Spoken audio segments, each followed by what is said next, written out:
یہ اس کی بہن افرا تھی۔ وہ جلدی سے اٹھی، افرا سے اسے جھنجھوڑ کر جا چکی تھی۔ ایسا نہیں تھا کہ وہ کاہل تھی اور کامچور تھی، بس سحری کے وقت اسے اٹھا ہی نہیں جاتا تھا۔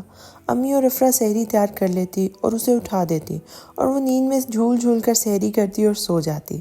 اس نے جلدی سے منہ دھویا اور کچن کی طرف چلی آئی، جہاں امی، ابو، افرا اور ایاز چائے پی رہے تھے۔ وہ بھی جلدی جلدی سے کرسی کھینچ کر ان کے ساتھ بیٹھی۔ بیٹا، اس کو جلدی اٹھا دیا کرو، ابا نے افرا سے کہا تھا۔ وہ تو نیند سے بے حال ہوتی جلدی سے پراٹھا ختم کرنے کی کوشش کر رہی تھی۔ آنکھیں تھی کہ زبردستی بند ہوتی۔ افی، تم ہی اس محترمہ کے منہ میں نوالے ڈال دو، ایسا نہ ہو کہ ٹائم ہی ختم ہو جائے۔ یہ جملہ ایاز کی طرف سے آیا تھا۔ افرا ہنسی تھی، مدھر ہنسی میں ایاز کھو سا گیا تھا۔ تم سے پوچھ لوں گی، ہیرا نے دھمکی دی۔ اب چائے پی لو، پہلے جنگ مت شروع کر دینا۔ امی نے ان کا ارادہ بھانپ کر اسے خبردار کیا تھا۔ اچھا بھائی، اب میں مسجد جا رہا ہوں، اذانیں ہونے والی ہیں، ابو نے کہا اور کرسی دھکیل کر اٹھ کھڑے ہوئے۔ امی نے بھی سامان سمیٹنا شروع کر دیا۔ ایاز ان کی ہیلپ کرنے لگا تھا اور ہیرا اور افرا سحری کر کے سونے چلی گئی تھی۔ یہ چھوٹا سا گھر عارف صاحب کا تھا، جو ایک ڈاکٹر تھے۔ ان کا اپنا کلینک تھا۔ ان کی بیوی کا نام عذرا تھا۔ ان کی صرف 2 بیٹیاں تھیں، بڑی ہیرا اور چھوٹی افرا۔ ایاز عارف صاحب کے بیٹے کے بھائی اسلم کا بیٹا تھا، جو گاؤں میں رہتے تھے۔ وہ پڑھائی کے غرض سے ان کے گھر میں رہتا تھا اور یونیورسٹی سے MBA کے آخری سال میں تھا۔ ہیرا نے صرف BA کیا تھا اور اسے زیادہ پڑھنے کا شوق نہ تھا، جبکہ افرا ابو کی خواہش پر میڈیکل کر رہی تھی اور دوسرے سال میں تھی۔ افرا بہت حسین تھی، کالے لمبے گھنے بال، بڑی بڑی کالی آنکھیں، چھوٹی مگر خوبصورت ناک اور گلابی رنگت لیے ہوئے پتلے ہونٹ۔ اس کا دودھ جیسا رنگ بھی بہت سفید تھا اور وہ اپنے آپ کو بنا سنوار کر رکھتی تھی۔ میڈیکل کی ٹف پڑھائی ہونے کے باوجود بھی ہر ہفتے بیوٹی پارلر کا چکر لگاتی، مہنگے مہنگے کپڑے پہنتی۔ اس کے برعکس ہیرا ایک لاپرواہ لڑکی تھی۔ وہ بھی خوبصورت تھی مگر وہ خود پر توجہ نہیں دیتی تھی۔ اس کا رنگ افرا جیسا سفید نہیں تھا مگر صاف اور بے داغ تھا۔ میک اپ جیسی خرافات سے دور رہنے کی وجہ سے اس کے چہرے پر فطری سادگی اور معصومیت جھلکتی تھی۔ اس کی آنکھیں بھی افرا جیسی بڑی اور کالی تھی۔ جیسے بھی کپڑے امی لا کر دیتی وہ بنا اعتراض کے پہن لیتی۔ وہ گھر کے کاموں میں زیادہ توجہ دیتی تھی۔ اب بھی وہ جھاڑو اٹھائے بڑے کمرے کی صفائی کر رہی تھی۔ ماہ رمضان ہونے کی وجہ سے ایاز اور افرا کو چھٹیاں تھیں اور ایاز کا ارادہ گھر جانے کا تھا۔ افرا سنگل صوفے پہ آئینہ بیٹھی اپنے بالوں کو دیکھ رہی تھی، جنہیں اس نے کل ہی 2000 حرام کروا کے گرے کلر میں ڈائی کروایا تھا۔ امی اور ہیرا نے اسے بہت ڈانٹا بھی تھا۔ ایاز نیچے کارپیٹ پر بیٹھا شام کے لیے بھنڈیاں کاٹ رہا تھا۔ امی شاید کچن میں برتن دھو رہی تھی اور ابو ہاسپٹل جا چکے تھے۔ یرا، ابھی صفائی مت کرو، میرے بال خراب ہو رہے ہیں، افرا نے جھنجھلا کر کہا تھا۔ تو میں کیا کروں، کہیں اور جا کر بیٹھو نا، میں تو صفائی کرنی ہے، ہیرا نے چھٹا جواب دیا۔ ہونے دو خراب، کون سا اچھے لگ رہے ہیں، سچ میں تو تم نے اپنے بالوں کا ستیہ ناش کروا لیا ہے، ایاز نے تبصرہ کیا تھا۔ تم کیوں لڑکیوں والی باتوں میں پڑتے ہو، اپنے کام سے کام رکھو، افرا نے پھاڑ کھانے والے انداز میں کہا تھا۔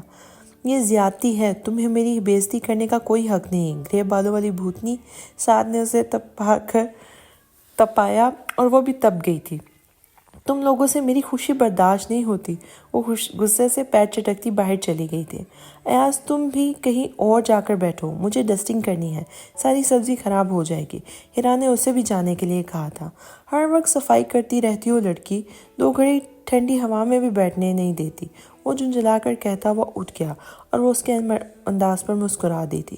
کیونکہ وہ بڑے کمرے میں AC لگا ہوا تھا، اس لیے سب وہی بیٹھے اور لڑتے بھی تھے۔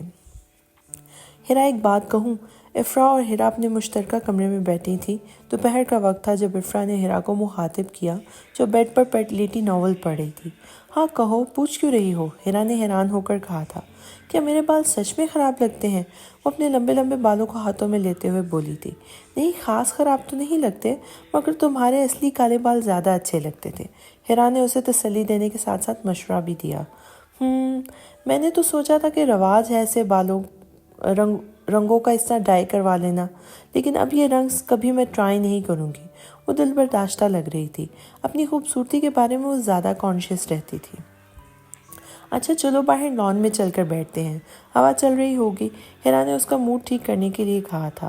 پھر وہ دونوں باہر لان میں آ گئی۔ یہاں ایاز پودوں کی کاٹ چھانٹ کر رہا تھا اور عذرا وہیں بیٹھی ہوئی تھی۔ وہ دونوں جامن کے درخت پہ لگے جھولے پر بیٹھ گئی۔ ویسے ایاز تم ہر وقت گھریلو لڑکی کی طرح کام کیوں کرتے رہتے ہو؟ کیا تمہیں زیادہ شوق ہے یہ سب کرنے کا؟ ہم تو لڑکیاں ہیں، باہر اکیلی بغیر وجہ گھوم نہیں سکتی۔ تم تو لڑکے ہو، باہر انجوائے کرایا کرو۔ افرا نے ایاز کو کام کرتے دیکھ کر چڑھ کر کہا تھا۔ اب میں تمہاری طرح تو نہیں ہوں کہ کام وغیرہ نہ کروں اور گرے کلر کے بال رنگوا کر پیسے برباد کرتا پھروں۔ ایاز نے بھی اسے چڑھایا تھا۔ تم سے تو بات کرنا ہی بیکار ہے، افرا جلا کر بولی اور جھولے کو زور زور سے جھلایا۔ اور ہیرا جو ان کی بحث پر مسکرا رہی تھی، اس نے تیزی سے جھولے کو تھاما کہ کہیں وہ گر ہی نہ جائے۔ سنبھال کر محترمہ، ابھی منہ کے بل گر جاتی۔ ایاز نے ہیرا کو پھر تنگ کیا تھا۔ امی دیکھیں ایاز کو، ہر وقت میں ہماری۔ ہیرا بڑبڑاتے ہوئے دروازہ کھولنے چلی گئی تھی۔ ہیلو ہیرا اپی، ہاؤ آر یو؟ باہر ان کے خالہ کا بیٹا ولید کھڑا تھا، جو ہیرا سے چھوٹا اور افرا کا ہم عمر اور کلاس فیلو تھا۔